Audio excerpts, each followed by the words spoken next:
हूँ बेनजीर हाशमी। दिन भर की कुछ खास सुर्खियों के साथ फिर बात करेंगे हरियाणा की कुछ ताज़ा खबरों की।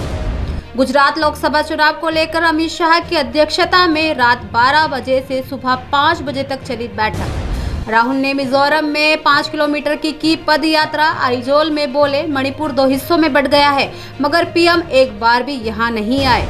इलाहाबाद हाई कोर्ट ने नोएडा के चर्चित निठारी कांड में दोषी सुरेंद्र कोहली की 12 मामलों में और मनिंदर सिंह पंडेर की 2 मामलों में फांसी की सजा की रद्द। अब लालू राबड़ी तेजस्वी को दिल्ली की हाई कोर्ट से मिली राहत। पेशी के लिए कोर्ट जाने की जरूरत नहीं। लैंड फॉर जॉब केस में 2 नवंबर को अगली सुनवाई। कांग्रेस ने जारी की मिजोरम के लिए पहली चुनावी सूची। 39 उम्मीदवारों का ऐलान। 128 साल बाद ओलंपिक में क्रिकेट की वापसी। T20 प्रारूप में खेले जाएंगे मुकाबले। राजनीतिक दलों की चुनावी फंडिंग का मामला। सुप्रीम कोर्ट ने इलेक्टोरल ब्रांड से जुड़ी याचिका संविधान पीठ को भेजी। 30 अक्टूबर को होगी सुनवाई। अग्निवीर अमृतपाल के घर पहुंचे पंजाब के सीएम भगवंत मान। बोले सरहद के रखवालों के साथ समझौता कर रहे हैं, साथ ही परिवार को दिया 1 करोड़ रुपए। सूरत की पेंट फैक्ट्री में लगी भीषण आग। फायर ब्रिगेड की 17 गाड़ियां आग बुझाने में लगी। पूरे इलाके को किया गया सील। बीजेपी अध्यक्ष जेपी नड्डा ने दिया बड़ा ऐलान। कहा कर्नाटक में कांग्रेस के ठेकेदारों से 100 करोड़ मिले। राजस्थान छत्तीसगढ़ को करप्शन का एटीएम बनाया।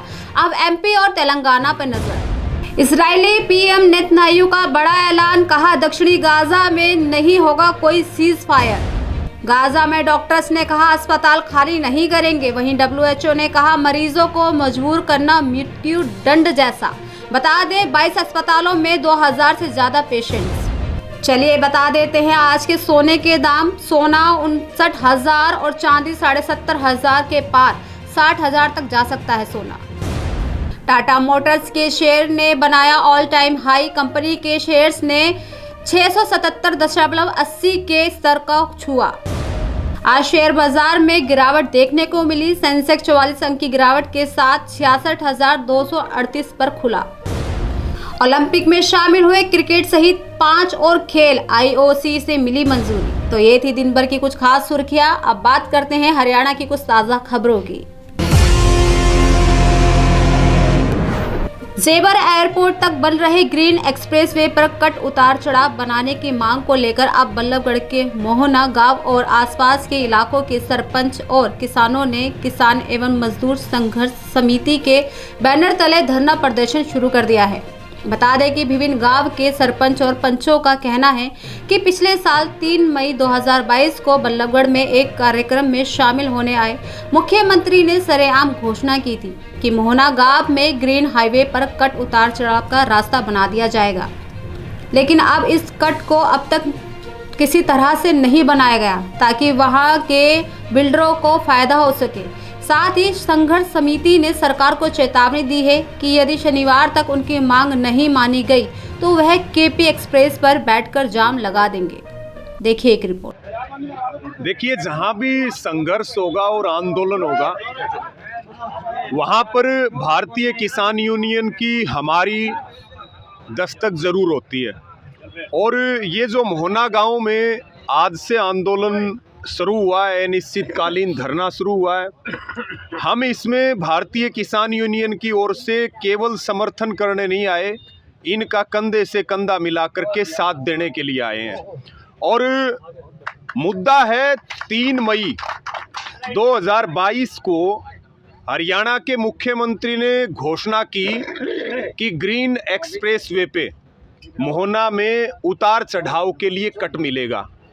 लेकिन इतना लंबा अरसा लगभग 1.5 साल बीत गई और 1.5 साल के बाद भी कट ना मिलना, यानी कि मुख्यमंत्री प्रदेश के मुखिया होते हैं, वो अपनी ही कही हुई बात को पूरा नहीं कर पा रहे हैं, तो फिर मुख्यमंत्री पर जनता भरोसा कैसे करेगी। हम कुछ नया नहीं मांग रहे, यहाँ के लोग अलग कोई बात नहीं कह रहे हैं, वो केवल ये कह रहे हैं जो मुख्यमंत्री ने अपने मुंह से घोषणा करी उसको लागू कर दिया जाए और नहीं तो लागू नहीं करेंगे। तो यहाँ आज से धरना शुरू हो गया है। यहाँ तमाम संगठन भी आएंगे, यहाँ तमाम पालें भी आएंगी, खापें भी आएंगी। दूसरा दिन है, क्या कुछ मांगे हैं? क्या अभी तक सरकार के किसी प्रतिनिधि को आश्वासन मिल पाया है? देखो जी, धरने का दूसरा दिन है। कल धरना रखा था, ये बिल्कुल बात आपकी वाजिब है, परंतु सरकार अभी कृष्णपाल जी तो अपने आप को जिस दिन से हमने धरना धरा है और मोहना गांव की सरदारी की, इलाके की सरदारी की जब इंसल्ट करी है, उस दिन से अस्पताल चले गए। और नैनपाल जी ने आश्वासन दिया है कि मुख्यमंत्री जी से बात करके और फिर मैं आपको बताऊंगा कि इस सरदारी को टाइम दिलाऊंगा 5-10 आदमियों को, और जब इसकी बात कराएंगे, कट बनवाएंगे, ये उन्होंने आश्वासन दिया है नैनपाल जी रावत जी ने। तो क्या नाम है आपका? मैं अख्तर एक्स सरपंच टेरना से। सरपंच साहब, धरने का दूसरा दिन है, क्या कुछ मांगे आप लोगों की हैं? ये हमारी जो धरना स्थल पर मांगे हुई हैं, ये हमारे 1-1.5 साल पहले सीएम साहब ने पनहेड़ा में खडेसरे बाबा की कथा में जब सीएम साहब आए थे तो यहाँ कट मंजूर किया था मोहना में। ठीक है, अब हमें पता लगा है कि कट मोहना में ना होकर अन्यथा कहीं जा रहा है। तो अब हमारे समस्त इलाके के किसान और सारा इलाका इकट्ठे होकर कट की मांग कर रहे हैं, और जब तक मांग रहेगी हमारी, जब तक हमारा कट मंजूर नहीं होगा। अभी कोई सरकार की ओर से तो कोई आश्वासन नहीं मिला है। जब तक कट नहीं बनेगा यहाँ बैठे रहेंगे, और आने वाले इतवार के सरकार नहीं मानती है, शनिवार तक नहीं मानती है, तो इतवार को हम जो काम चल रहा है उसको बंद करा देंगे, और आगे ज़रूरत पड़ी तो हम KGP को भी जाम करेंगे। क्या कुछ मांगे आप लोगों की हैं अभी तक?